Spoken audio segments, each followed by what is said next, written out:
welcome to Karen McMillan, who is a best-selling author and the Director of New Zealand Booklovers. She's going to talk to us about some newly released books. Now, first up today is the book, The Tramp to the Blue Range Hut. Can you tell us a little bit about the author? And welcome, Sure. by the way. Welcome. It's great to be here. So anyway, the author, Kay, she's a trained secondary school teacher and she's got a degree in physical education from Otago University. So she loves tramping and she wrote this book from an educational perspective. Now, it's a bit different, isn't it? Can you explain what the story is here? Because is it a pick a path? It's a pick a path adventure?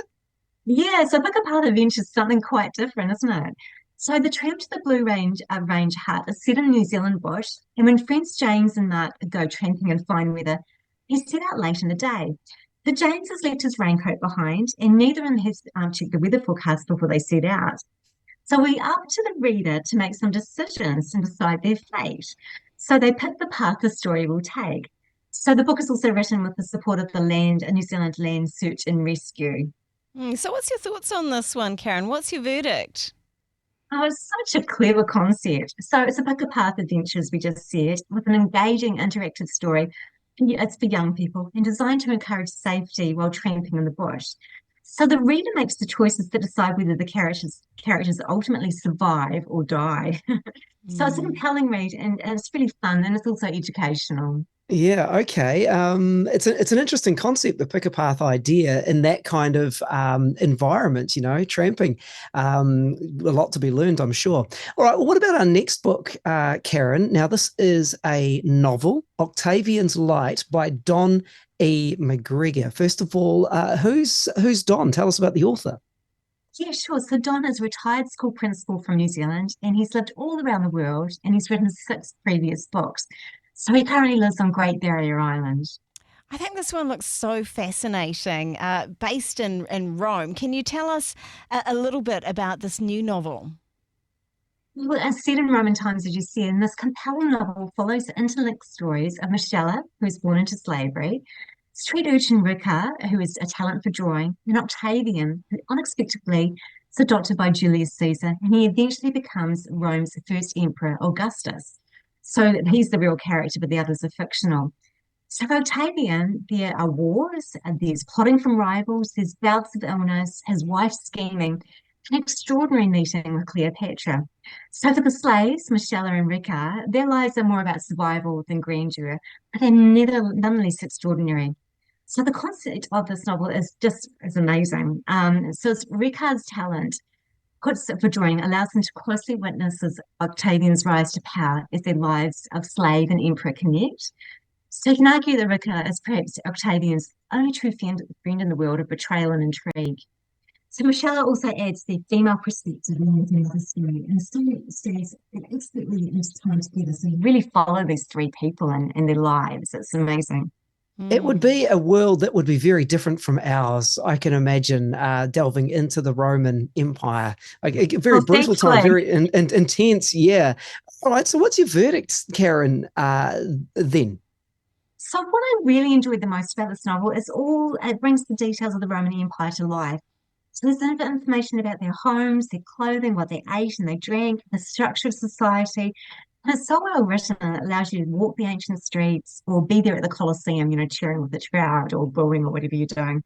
So it's impeccably researched with memorable characters and really a must read for anyone with an interest in Roman history. Yes, certainly looks good.